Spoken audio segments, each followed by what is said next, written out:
In online business, with the right strategy, you can accomplish a lot in a year or two. And today's guest is proof. Long story short, was stuck in Romania from like April to December trying to get home, but I didn't realize you can make money online through actually, I didn't know this even existed, blogging, SEO and all that stuff. So now I'm taking both of the sites slightly different directions, but just overall it's monetized by membership, training programs again, the affiliate content, the ads. It has YouTube and podcast as well, but they're a little smaller. He runs 2 brands and multiple side projects, and he's here to share tips and insights we can all use in our own projects. So it's more of a, YouTube style clickbait title. The slug is still Monster Zero Ultra Review, right, but the titles become now more experience-based. I mainly sell the membership stuff through the email lists on both sites. Built with Science is another example. They have like a DA30 website that ranks for some pretty big terms because the dude has like 3 million subscribers on YouTube. Welcome to the Niche Pursuits Podcast with James Lacey, owner of Sweet Science of Fighting and Lift Big, Eat Big, and a true source of inspiration for what's possible in this space. Enjoy. Before we jump into the podcast, I wanted to let you know that today's episode is sponsored by Search Intelligence. Here's a short clip of Ferry from Search Intelligence showing you how their agency built digital PR links to a client's website.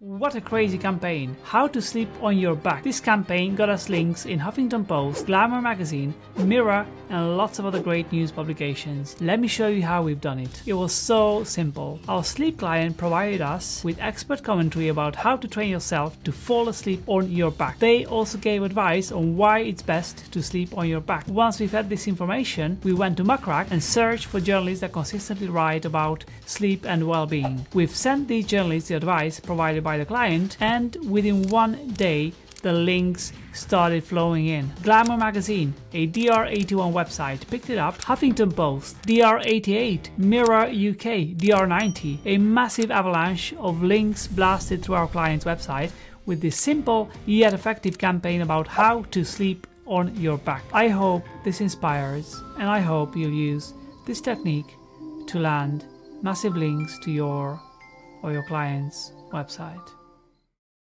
If you want similar link building PR campaigns for your website, head to search-intelligence.co.uk and get in touch with them now.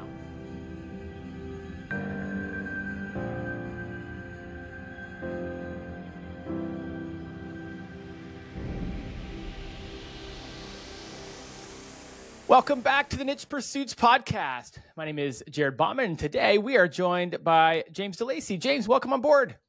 Well, thanks for having me on, Jared. I appreciate you having me on here. I've had you on one of my podcasts. I guess I can call it my podcast. One of my podcasts too. So it's good to be on the other end, being a guest this time. We were joking before we hit record about how we got 2 veteran podcast hosts here. It's going to be an interesting one. You get to take a break from the hosting seat and be a guest, which is exciting because we got a lot of fun things to go through. You are a great host. You host several podcasts. You hosted This Week in Digital Marketing with Jackie Chow, who's also been on before.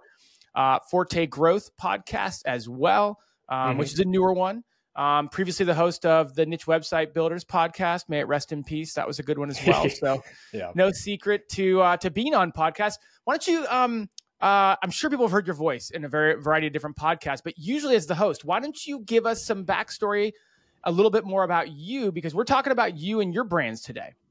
Yeah, so hopefully if people do recognize my voice, they can put a face to the voice if they're watching this on video. But yeah, host all those, hosted Niche Website Builders, but I have 2 of my own sites that I own and run.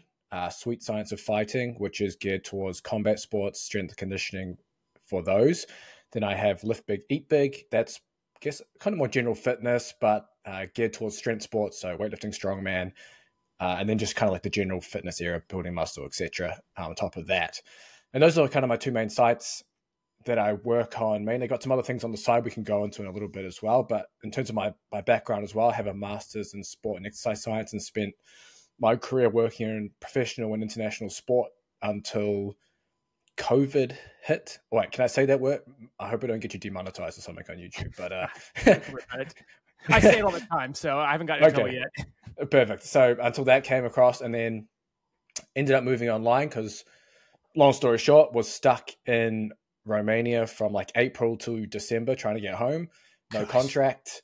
Yeah, it was pretty ruthless at that time. So they ended up finding my way online. And I was already writing and stuff a lot there. As a coach, typically you're writing for other websites quite often to get your ideas out, your name out, etc. And it kind of helps there.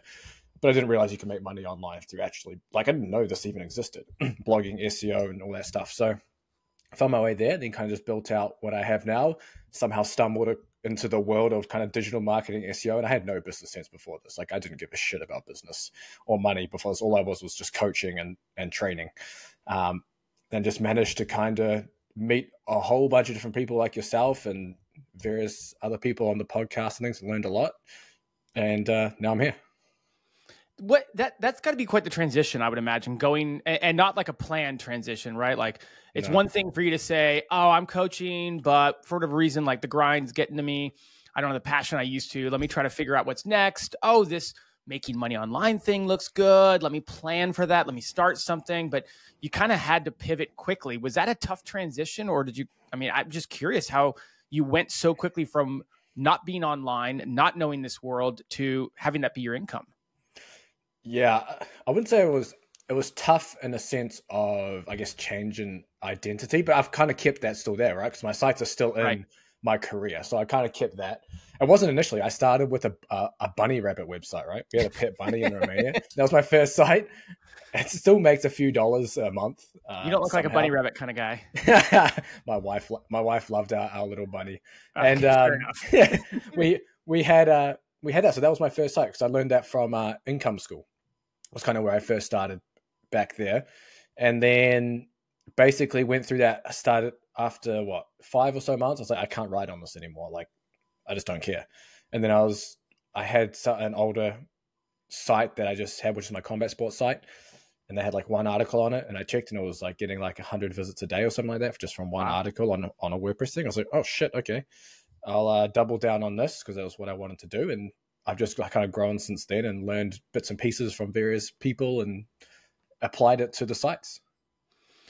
Now, let's kind of get into how you got into the two sites you're working on now. The first one was Sweet Science of Lifting, Fighting. Sweet Science of Fighting. Sorry. That's the one. People mix them up so much. People will do lift big, eat big, and they'll do it eat big, lift big, or they'll just like completely just like miss everything. I'm like, God damn it.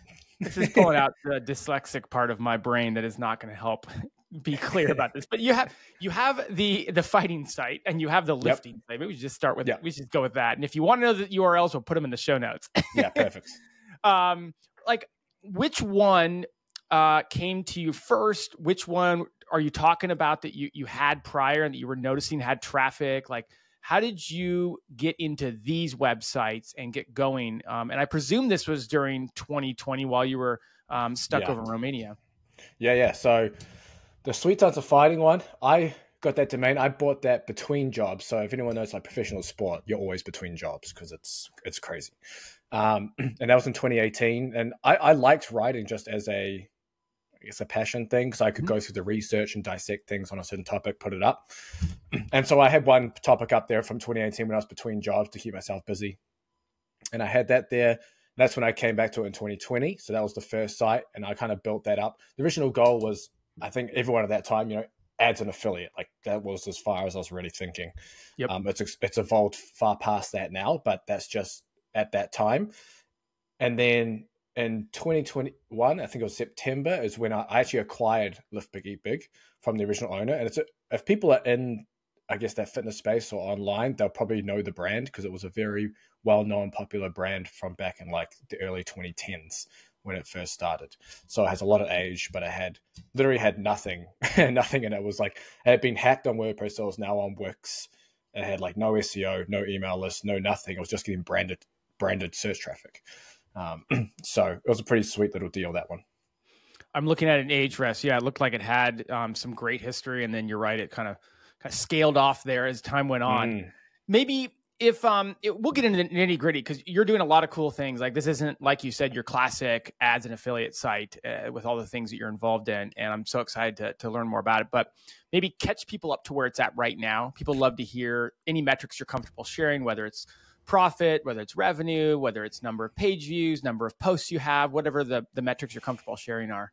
Yeah, for sure. So Sweet Science of Fighting's been on a slow decline in traffic since September, which is based on what a lot of other people in the same niches are seeing. It seems to be across the board, but revenue stayed pretty stable across that. I mean, it depends on the month really, but it can range anywhere from like 4 to 5 to up to like 10K a month, depending on what it's doing. But it's pretty stable right now. It's mainly monetized through my membership. So my training program. So it used to be one-off digital product sales into like a funnel with courses. Then I lumped everything into a membership. I can dive into that too because I made some shocking mistakes starting that. And then obviously the affiliate stuff on top of that with the membership plus the YouTube channel and the podcast are all lumped in there. I think that's what I got. And I actually put display ads on it semi-recently as well, just to monetize some of the pages I couldn't monetize with the digital products and things like that. But rethinking if I should keep them on or not because of a, I guess, SEO play, but just more because I just hate having display ads on there. And then the Lift ebook, which I acquired, is monetized exactly the same way. I'm taking both of the sites slightly different directions, but just overall, it's monetized by membership, training programs again, the affiliate content, the ads. It has YouTube and podcast as well, but they're a little smaller. Wait, in terms of traffic for Lift Big as well, that now, I think it gets around like 90,000 people a month. So nothing crazy yet, but there's a huge growth ready to go on it as it goes. I mean, when I got it, it was getting, hundreds a month, if that, just from branded search. So yeah, it's been a good turnaround on that one. And how much a month is that one making? That one's doing like 3 to 4 right now. 3 to 4. Good. Okay. Yeah. Okay. Wow. So 5 figures a month typically, and you're growing both brands, and it sounds like you're doing both very similarly, which I think is very interesting. And so I really, so many ways we could go right now, because it's not like you said, it's not your classic, well, I wrote a couple articles, I got some traffic, I started monetizing the traffic. Like, you're involved in so many different activities for the brands. You've got a podcast, you're on YouTube. Dude, way too many. Yeah. How do you manage all that? And I guess, which ones do you think the drivers of the most, which ones have the most influence on your earnings every month? I think the best thing I ever did for Sweet Science of Fighting was start the podcast. That was easily the best thing I ever did for that brand. The podcast has a pretty big following off YouTube and even on YouTube to an extent, but off YouTube, a huge sticky following. The connections and relationships I've made through that podcast in the combat sports world has been massive, since my background mainly comes in the rugby world. And I've had a few of my colleagues and friends on and coaches and stuff on the podcast to talk from that kind of area. But I've kind of, almost wormed my way into that kind of combat sports world with the coaches there, which it's been so awesome. So we're collaborating on a few different things with different people there.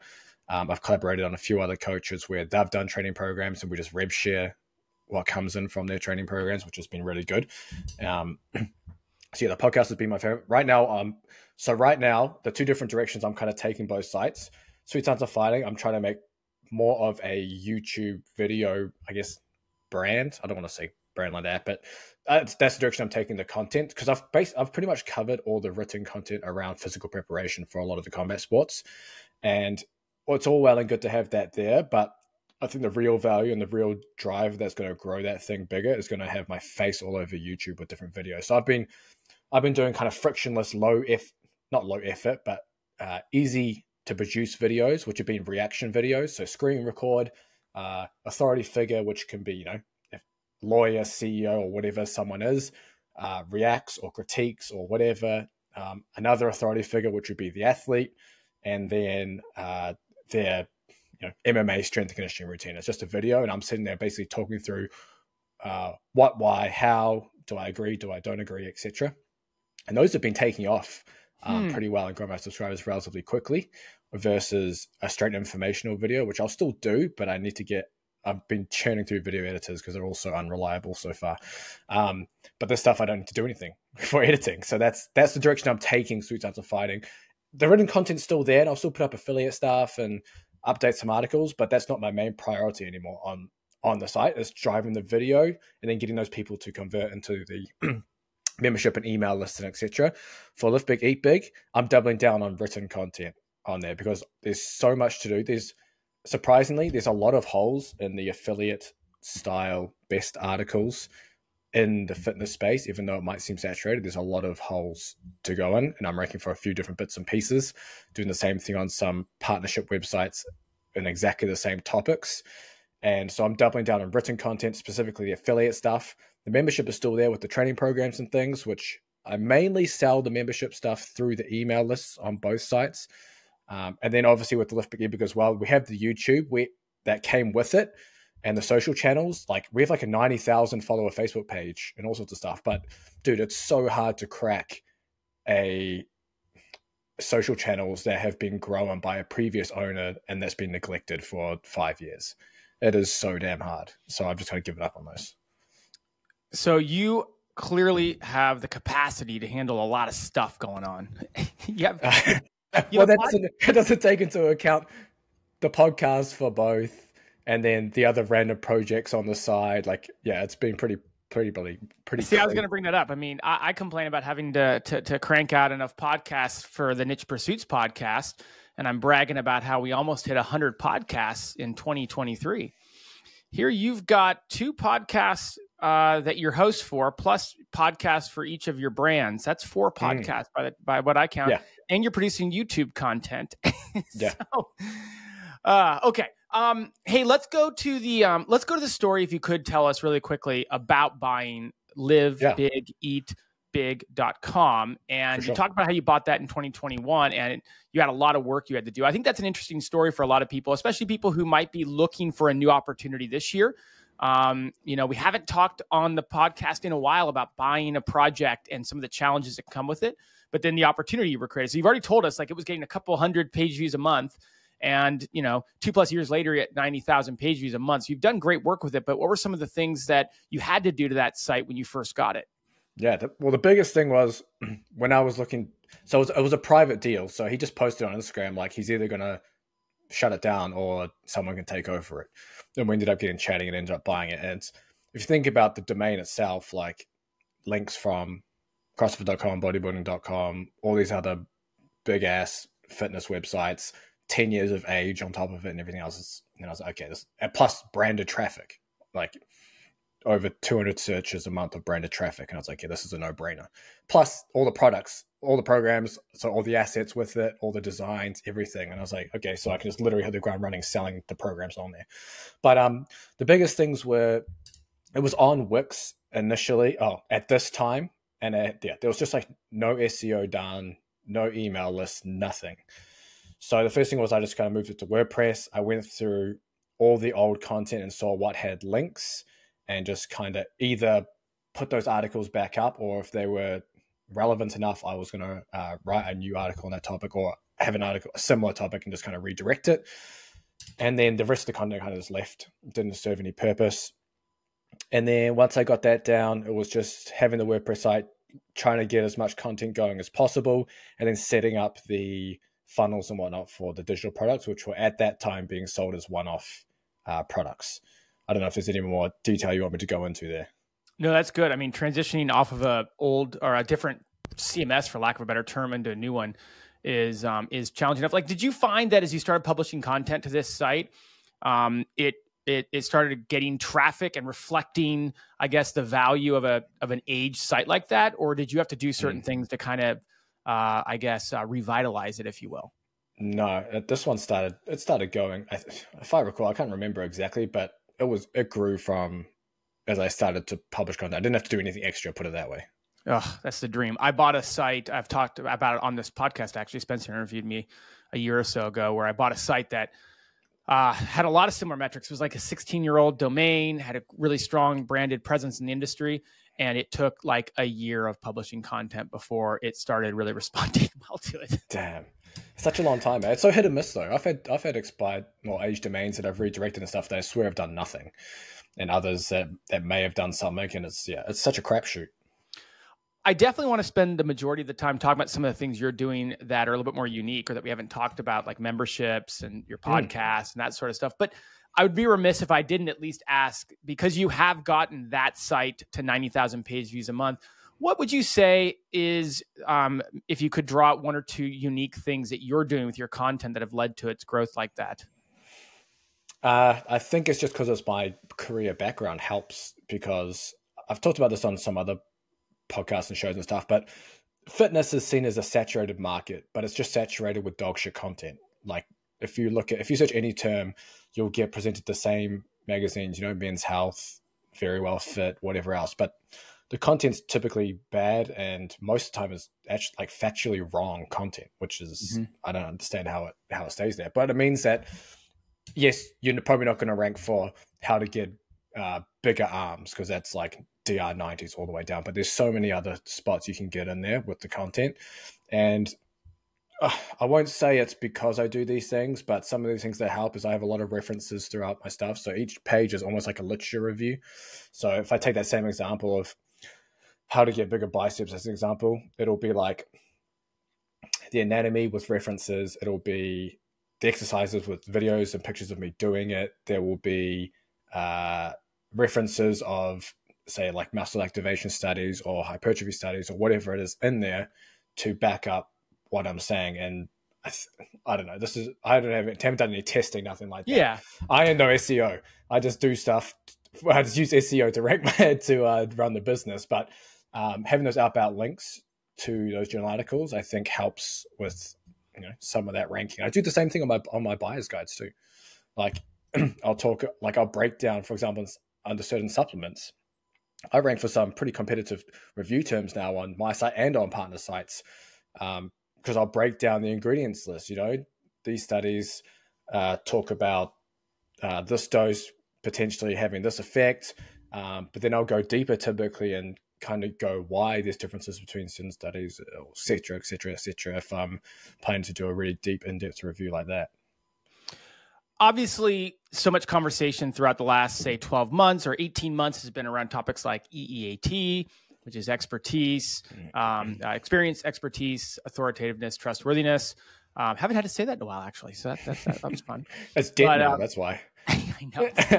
And then obviously we had the helpful content update that almost was, I don't want to give an summary of it, but certainly seems to have rewarded people who have almost taken an anti-SEO approach to their website, have rewarded perhaps people like yourself. Like, how has your site responded since EEAT and the HCU has come into play? And at the same time, like, maybe a bigger or more broad question is, what have you done to make sure Google sees and understands that you truly are an expert in the space? You're not just kind of making it up as you go or doing some content research to produce the content. I've got a few different things here, and I'm going to refer back to people that because I'm lucky, like you, I get to talk to a lot of different people in the space too. So I'll reference them as well. But firstly, I mentioned the Sweet Sides Fighting one's been on a slow decline. It's kind of leveled off and slowly trickling up. But it's kind of just stayed stable and gone slightly up.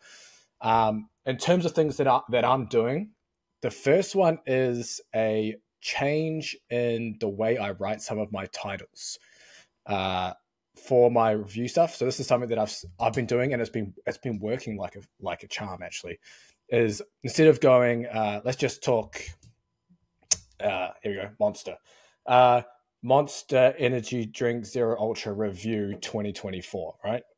Instead of that, I write something like, I tried a case of Monster for 30 days or something like that. Here's my 2024 review, or here's my 2024 experiences. So it's more of YouTube style clickbait title. The slug is still Monster Zero Ultra Review, right, but the titles become now more experience based. And that stuff's been ranking really, really well.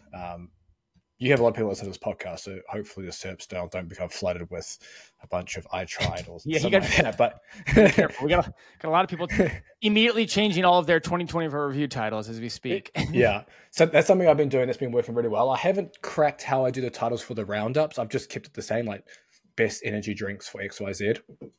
I don't know if there's a way I can add more experience to that title, but yeah, for individual reviews, that's something I've been doing. In terms of myself, I guess creating the EEAT on the site. So I talked to Gareth Boyd a lot. He owns the Forte Analytica with the Forte Growth podcast. He's done a little bit of deep digging and stuff that we're looking to do and doing more of, is this idea of like unbranded mentions of your site, and things like having other sites. Okay, we can talk about links, right? Other sites kind of voting for your site, but this is more than just that. So it's like almost having things in the title or articles dedicated to your brand or yourself. So things I'm looking to do. I have my own. Oh, that's the other thing I forgot to mention on Lift Big ebook. I sell my own products too. Yeah. I have my own supplement. That's the other thing. I was going to turn into a fully fledged supplement company, basically. That's why I want to go down the affiliate line.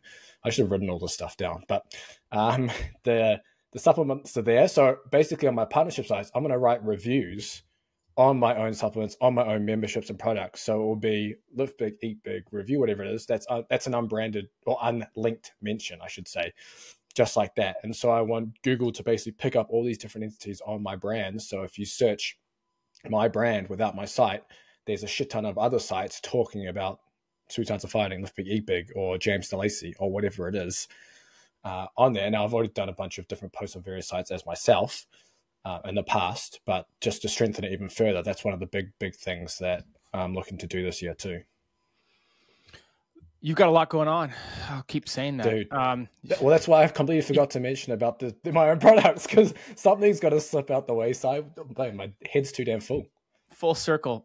So let's move into this conversation about memberships. And I know we're ping-ponging around a bit, but I kind of feel like it sounds like, you have so much going on. Like, I want to make sure topically we kind of wade our way into a couple of things. Typically, we'll take like more of a timeline approach here, but this just lends itself so much better to like a topical approach. So if you're listening, and you're like, why are we not going in order?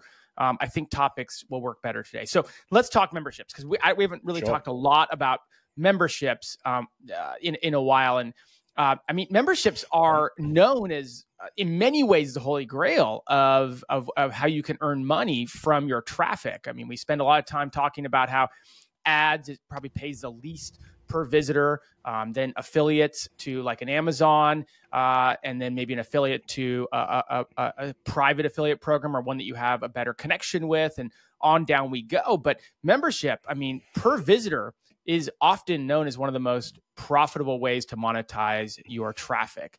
Talk about maybe how you chose the membership route, and then let's get into how you started it, any mistakes you made along the way that you think might help people.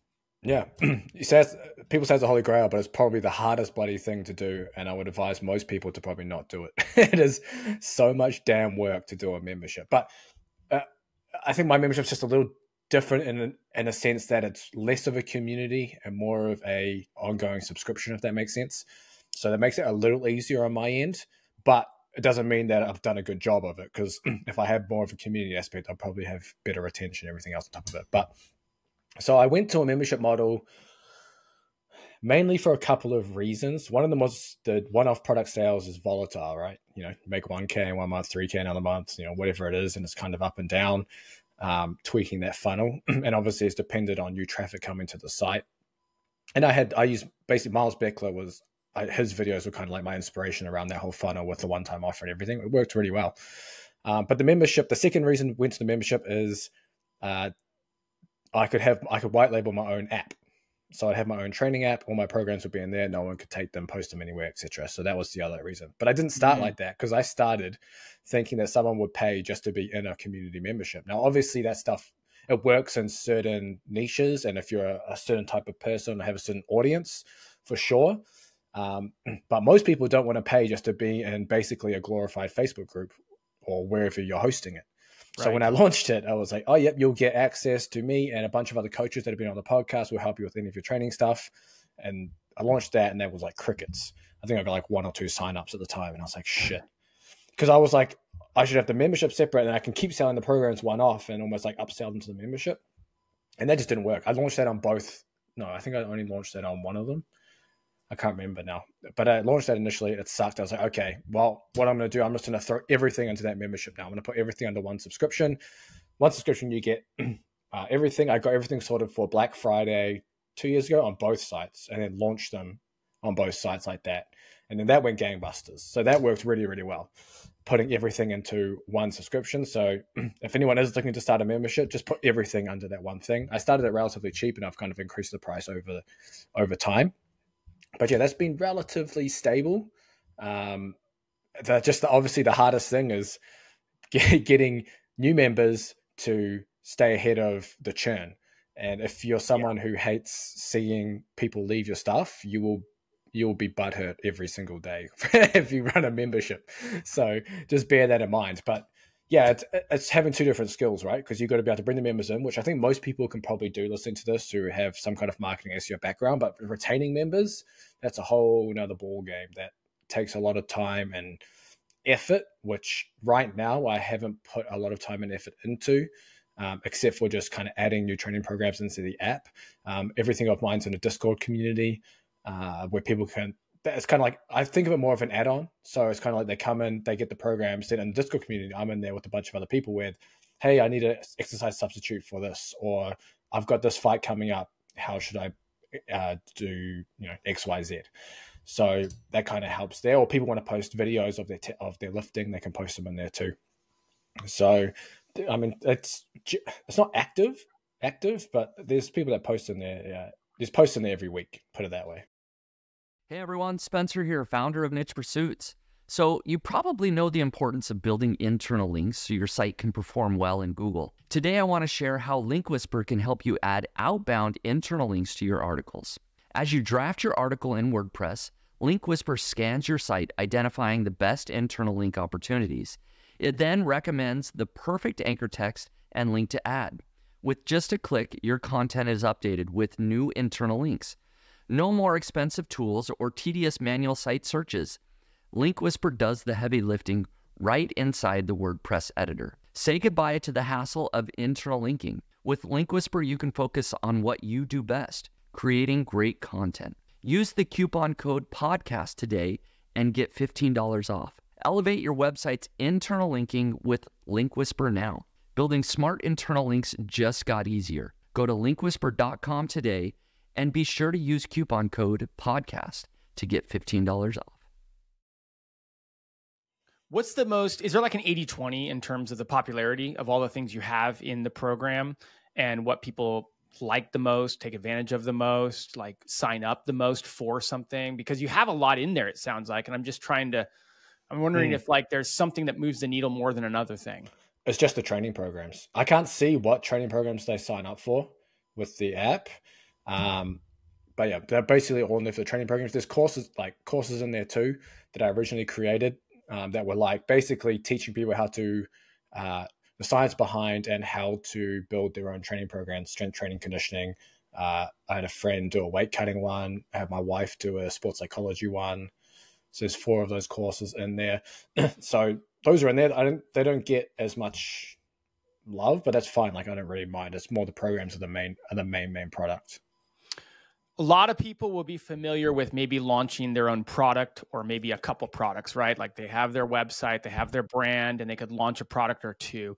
You've gone and taken those products, and whether you started with the products, it sounds like you did, and then rolled them into a membership. Looking back on it now, several years in, I mean, you're sticking with the membership. It's doing really well for you. But like for someone who has some products and is listening, what are the advantages of rolling them into a membership? And then what are maybe the disadvantages or the things that, you've seen be a disadvantage to not having them as standalone individual products that you can sell? Yeah. One of the big disadvantages is your average order value stays low. Because obviously you're just kind of getting them on a monthly basis, right? Or on the yearly. Like I try upsell to the yearly as much as possible.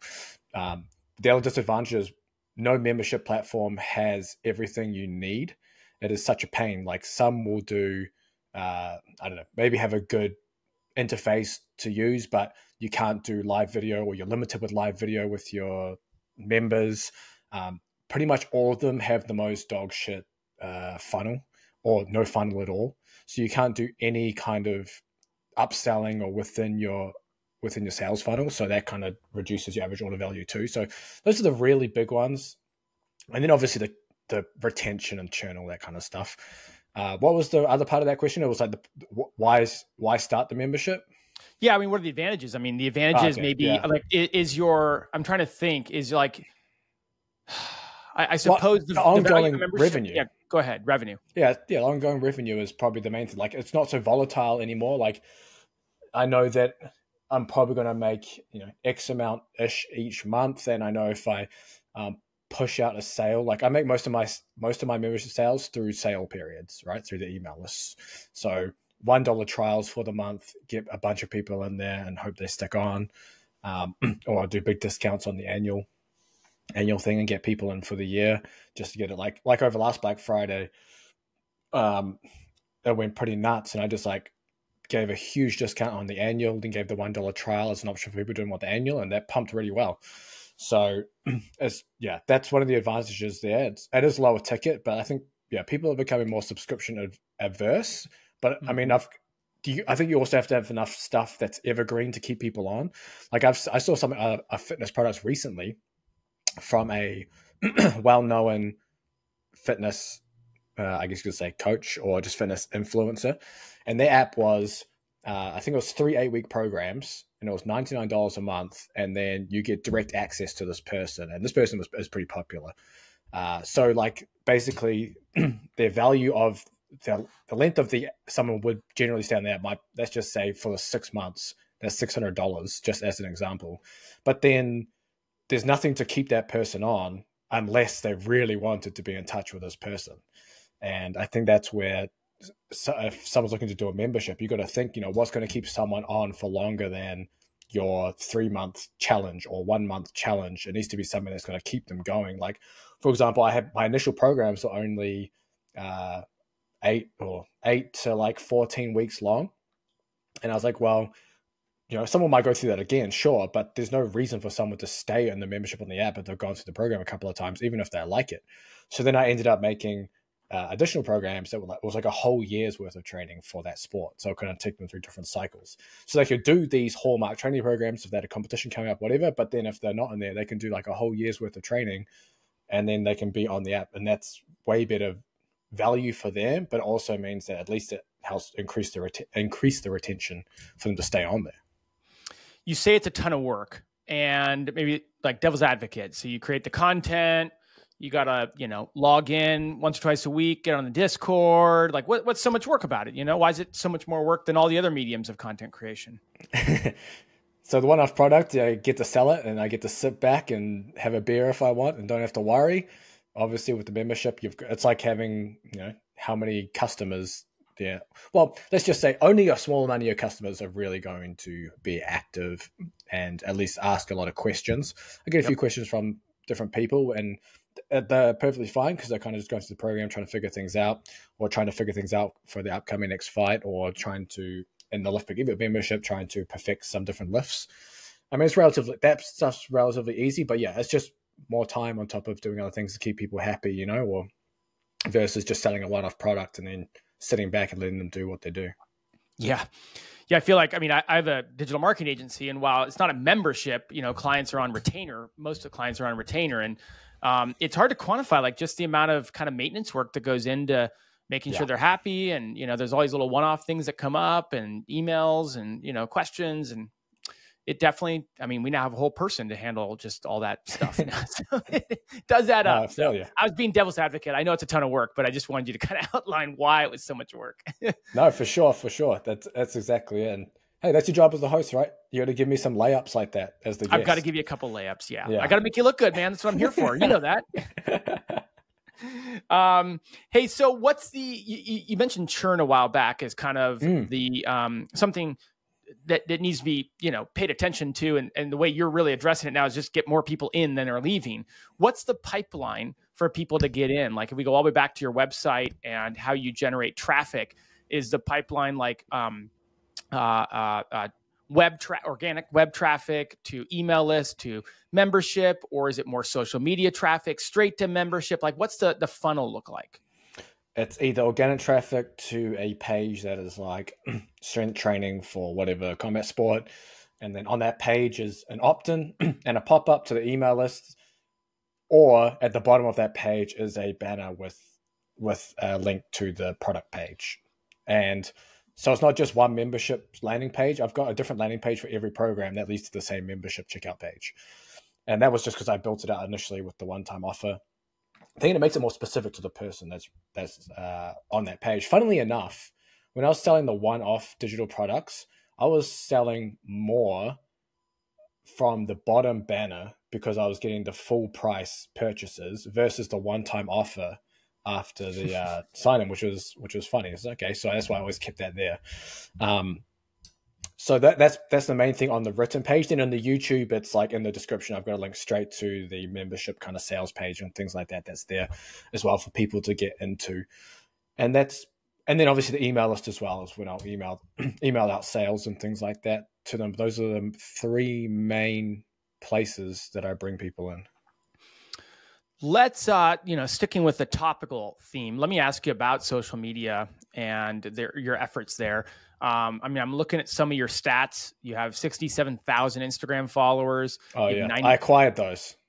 Yeah, you acquired those. Okay, well, hold on. Let's make sure we talk about that. You got 94,000 followers on Facebook. You've got a growing YouTube channel with 5,500 subs. I think you're dabbling in Reddit. Like, if we call that, what do we call that? Do we call that social media these days? It changes hands so much. Talk about what's working. Talk about what's working for you on social media and some of the stuff that you've tried that's worked well. Maybe some of the stuff you've tried that hasn't worked well. I'll say, so those are the Lift Big, Eat Big stats. Okay. And those are the ones that those numbers came with the acquisition. So when you said it had a big following that you haven't been able to revitalize earlier in the podcast, that's the big following. Okay, that's the stuff you're talking about. All right, good. That's the big following. So like, I think the content that was being posted previously was all of the owner, and he was doing some pretty whack shit. But it's hard to create that same content to reach that same audience. And I don't want to create that content for that audience anyway. Like, to me, it's not valuable. But essentially the platforms have been dead. I mean, we've probably lost 3,000 followers on Instagram since acquiring it from posting on there. And then YouTube lost a whole bunch as well. But I've come to the idea that YouTube and stuff, like, as I mentioned, I'm going more on the written side, growing kind of the supplement side of it and the training side. That's cool. YouTube is more just, hey, I'll post if I'm doing a video review, it's going on that YouTube, and that YouTube is just going to be embedded in the article anyway. So it's just going to grow organically. So whatever. For the Facebook, I tried an experiment. Everyone's smashing Facebook right now. So, okay, I'm just going to post memes every day. Yeah, memes take off and stuff, but it did absolutely nothing for my page. Even though I posted some, I tried something. I was going to be like, okay, I'm going to post a meme. So we sell one supplement right now, and we'll expand it eventually. And there's supplements that you're doing all right for something that's just purely off SEO. I'll post a meme about that supplement, and under in the comments, because memes fly, in the comments, hey, a flash sale, 10% off today only, use code Facebook. Did nothing. And I was like, God, I can't crack that. Like, Facebook's such a funny one. Oh, if anyone's listening who's just good at Facebook, hit me up then. But so Facebook's like being like that. So I've kind of just been like, I'm not going to waste my time. Instagram has been, again, memes fly on there too, which is fine. But again, like, whatever. So I've kind of left those. For Sweet Science of Fighting, I like the social aspect, and it does well. So I've been doing research reviews for a company called Science for Sport for about 6 or 7 years. And it's just summarizing some of the latest sports science and strength conditioning research for their subscription product. And so they help push a lot of my stuff. They've got like 400,000 followers on Instagram, a bunch of stuff. And so as part of that, I collaborate with them from my Instagram every month on whatever I want. So I've been doing that on my Sweet Science of Fighting. That's helped grow. I think it's like 1,500 followers now and growing. I should post on there more because it actually does all right. But it just takes time because I typically cut up my shorts into an Opus.pro, which is the AI one. So I'll put like my YouTube clips of podcasts, whatever in there, get the things out, and I'll post them up when I get a chance. And then, the one thing I have been doing with socials on Lift Big Eat Big is trying to grow Twitter. And that's been a big one. I got the help of a Twitter guy I know there to help grow that. That's only on like 3,500 followers now. And that's growing from scratch. So that one's going all right. But the goal there is to grow a big enough Twitter audience there where I can monetize it through membership, potentially high ticket coaching services, affiliate, all that kind of stuff. But Twitter's a pretty hard nut to crack right now too. Yeah, well, all these social media channels are challenging. A lot of people are turning towards them with, the changes in organic traffic and Google, how Google does their rankings now. But it's certainly still I don't want to call it the wild, wild west because it's been around forever, but it changes so rapidly that it's hard to kind of pin something down, especially when you're not just looking at, we'll say, vanity metrics. Like you've got lots of followers, but to your point, like if they're not translating to dollars in terms of revenue, then, you know, it's a bit of a vanity metric. Yeah. And there's no real reach as well. I will say my wife's been doubling down on Pinterest for Live Big, Eat Big, and she's doing really well. She actually got this course, not affiliated at all, but people always ask. So I'll mention it now. It's Amy LeBlanc, Pinterest. I can't remember what it's called. If you just search Amy LeBlanc Pinterest, you'll find it. But it's this like $67 course, and it basically takes you through proper Pinterest SEO stuff. I mean, I didn't even know. Apparently, colors matter on Pinterest. So there's like dominant colors and stuff like that. So my wife's been smashing that. She started using what's that automatic Pinterest poster? Pinterest pin generator, I think it is as well now. Yeah. She's up to like 15 to 20 pins a day. And she's cranking. Our impressions are like, we're at like 40 or 50,000 impressions a month.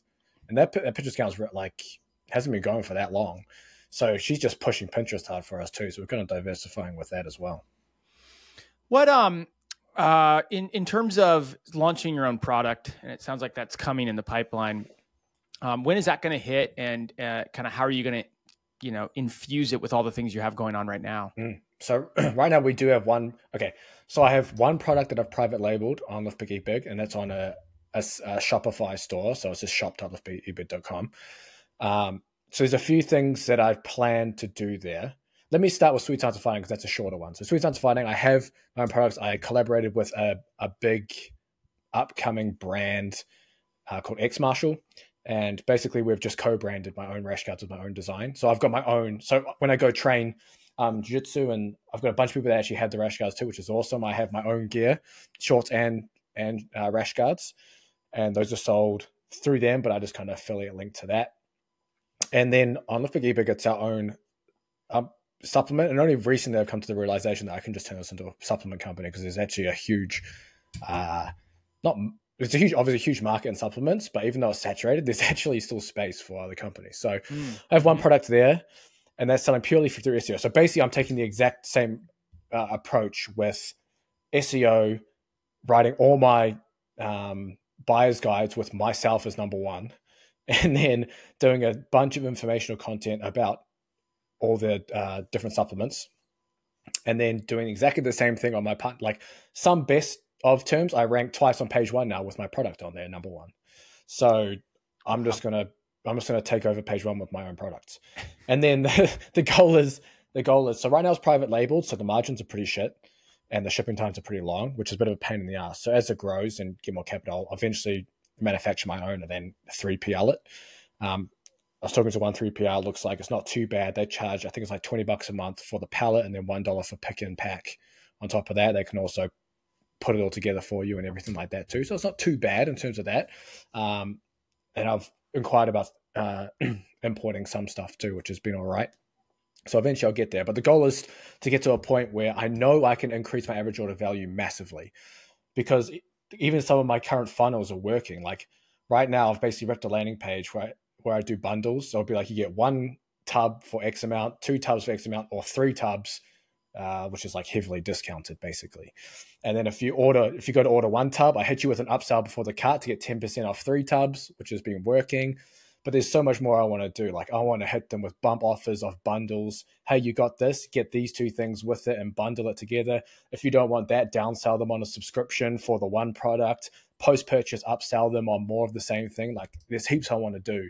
But it's just a matter of this one private label company right now just doesn't have the quality of the products that I want currently, or at least to be associated with the brand, until they get better quality, I guess, products there. Then I will start to expand out to that. But right now I don't want to tie up a bunch of capital in there, but eventually I will.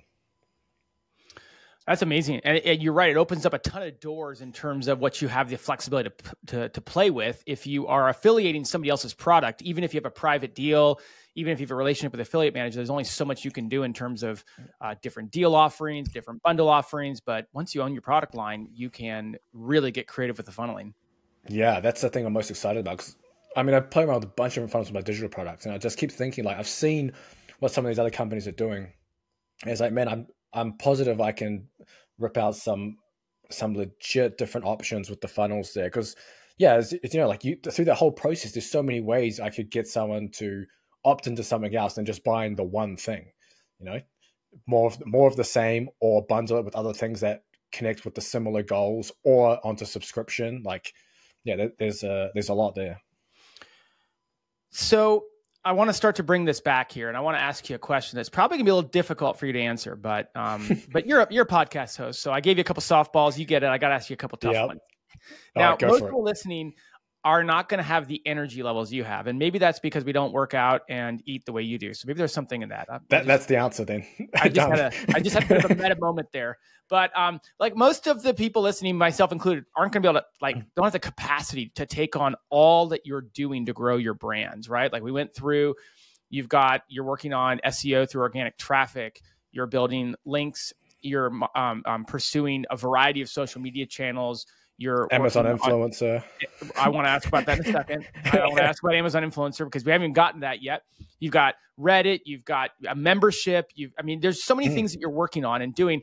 For someone listening who's like, man, I don't even know where to start. I've heard so many great ideas on this podcast, and I've heard how James does so much. Like, maybe help people, walk them through with all the knowledge you have looking backwards now. Where would someone start if they wanted to start getting involved in all these different channels and all these different traffic sources? Like, what are the ones maybe that are the heaviest hitters, or the ones you think are the easiest for people to get started in? I think it's changed. The landscape's changed as well, right? Like right now, I would be starting video.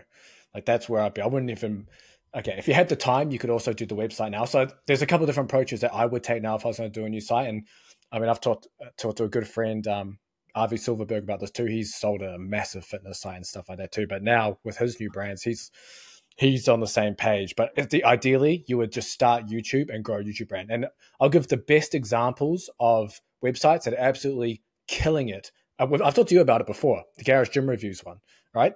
They started as a pure YouTube channel. Their website's not a huge authority fitness website, but they rank, if you search any best gym equipment term, Garage Gym Reviews is number one, and typically number 2 or 3. They have 2 spots on number 1, because actually that's something I'll ask you about too as the guest. But in terms of, before I get back to this, have you seen a lot of sites that are now ranking twice on page 1 because they have a review article, but they also have a shop page, which is a product page that just has an affiliate link?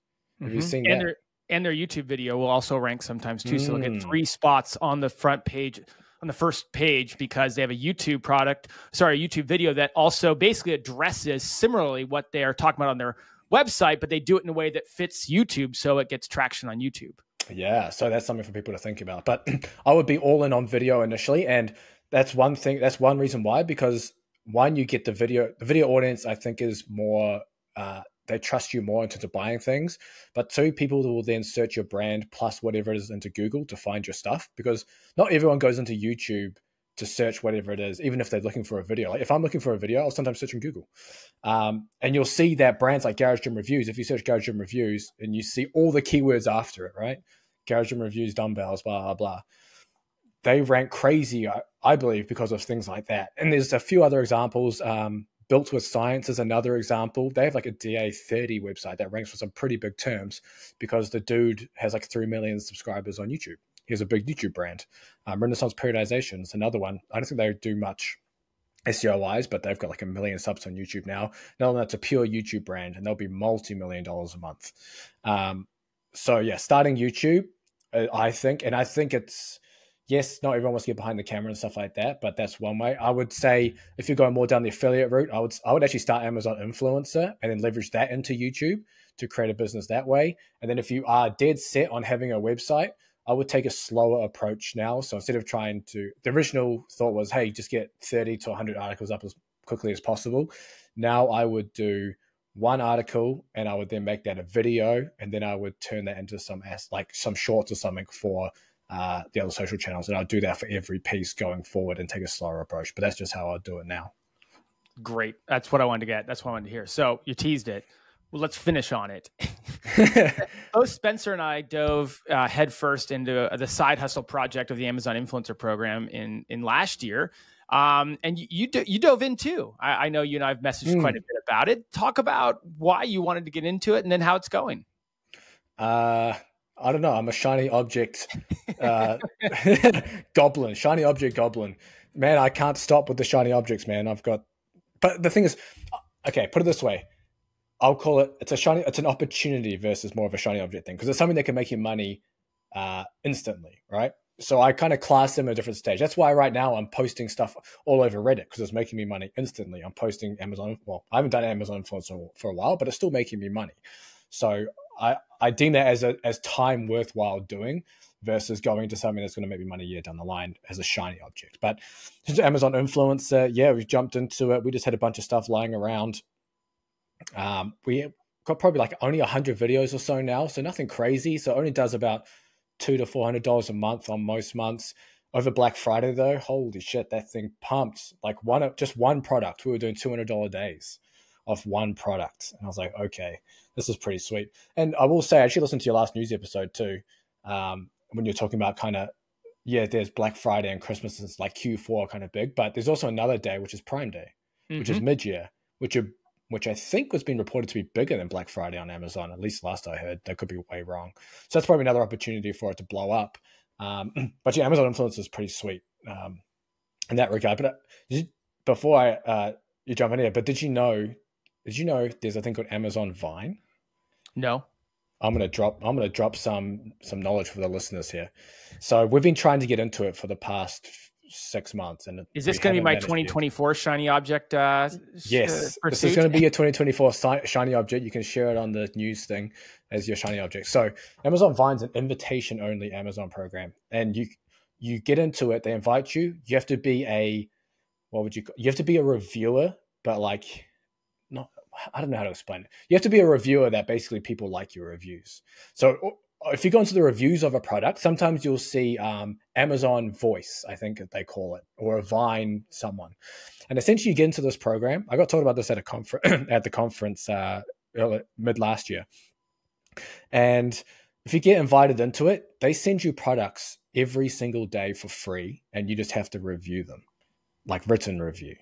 And I was like, no way. So this lady I was talking to at a conference, so she was getting, so there's different levels too, right? You start off and I think you only get 1 to 3 products a day. And then you can get up to a point where you get like 8 to 12 products a day. And we're talking like, $1,000 products as well. There's like no real limit on that top line. She remodeled her whole house with Amazon products from Amazon Vine for free. She was telling me. And I was like, okay, I got to try and get in on this. So we've been writing reviews. Haven't been invited yet. So we're trying to figure out, like, I think it must have something to do with the engagement on your reviews. Mm-hmm. So like, you see those top reviews that are bloody like book essays long and they have like a shit ton of upvotes. I have a feeling it's having a lot of those, but doing reviews, you can get invited to this program, you get a bunch of free Amazon stuff and you just got to review it. And then you make influencer videos from it. And then you make influencer videos on top of it. That is the golden flywheel right there if you can get into Amazon Vine. So if anyone buys a lot of stuff, I'm reading it right here. Amazon Vine is an invitation-only program which, just like you said, selects the most insightful reviewers in the Amazon store to serve as Vine voices. These voices have the unique opportunity to order items free of charge and share their product experiences with Amazon customers to help them make informed buying decisions. Dude, I can't believe I didn't know about this. Yep. Interesting. Okay, I'll leave it there.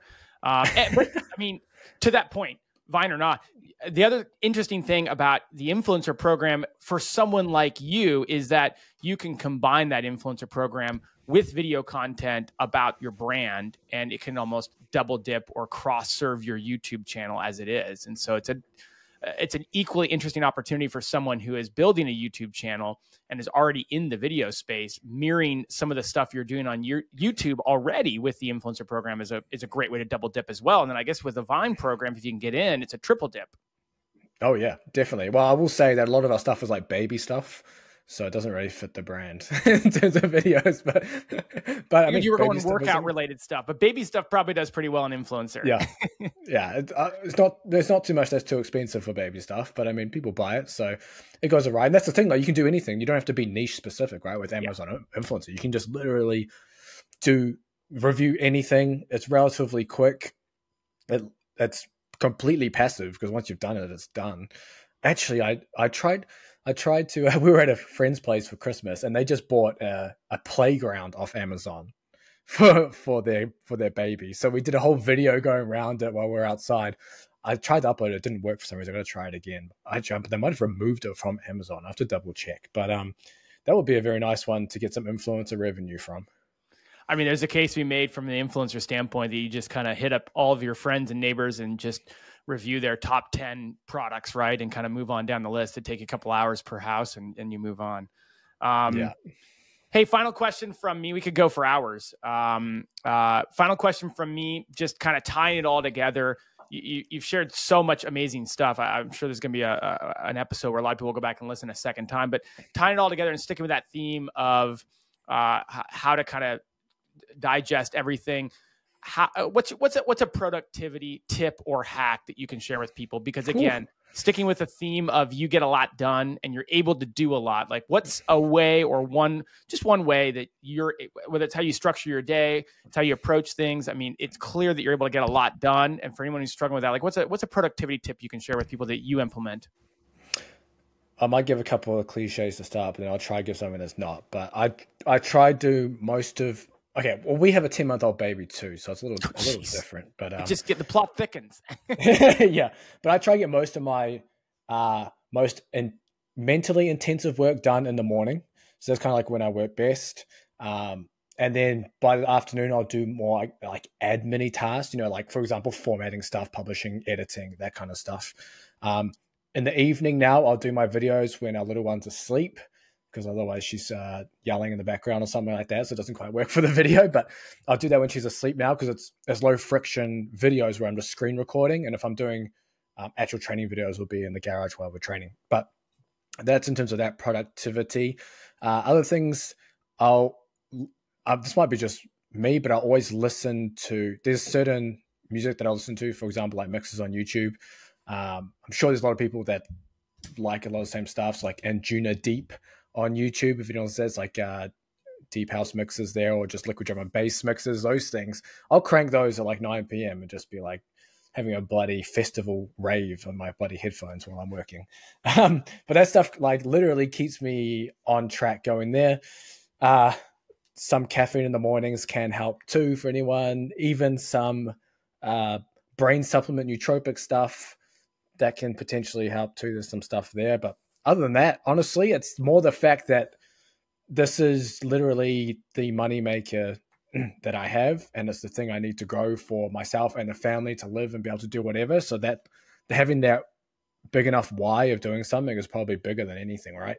If you're just kind of doing a side hustle because you work full time, you're like, oh, having some extra money would be nice. Yeah, you're probably not going to reach whatever it is you want to do, but if you're dead set, you hate whatever you're doing, and you're like, I need to get out of this because in 1 year, I don't know, contract runs out or rent runs out or whatever it is, I need this to work, then you'll probably make it work.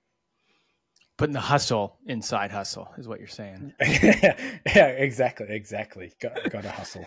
Hey, James, this hour's flown by.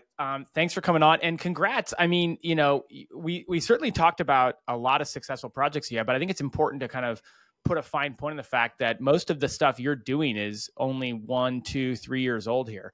You've really dove in head first and really grown things really well in a short period of time. So congrats on everything. And I will have to have you back on once you've got a couple months of the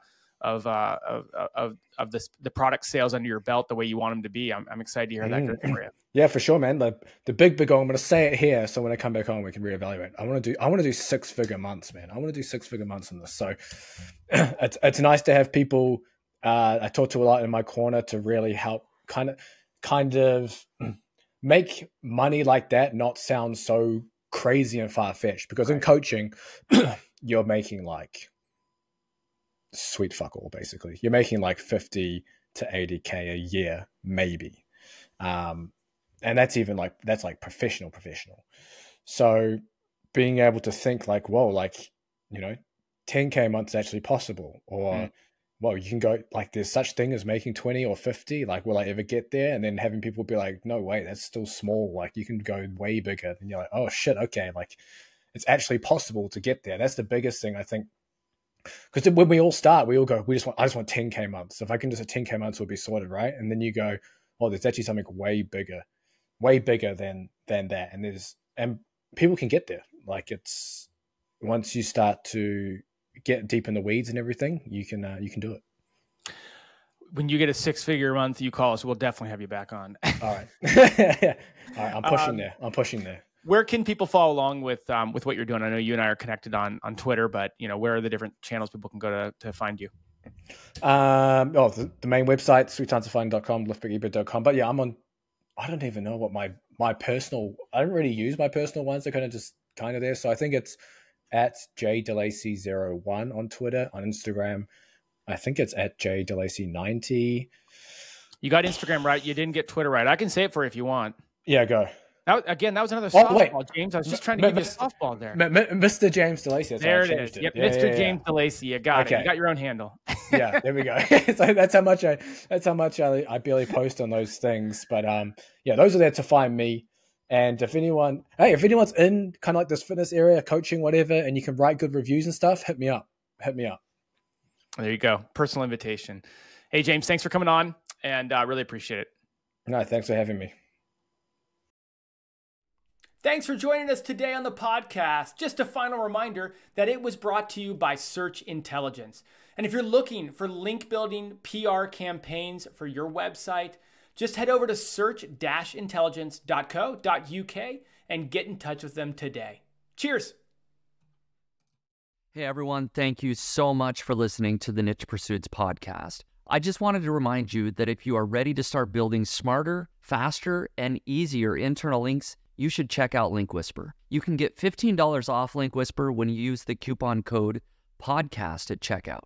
Head over to linkwhisper.com and use the code PODCAST in order to save $15. Thanks again for listening.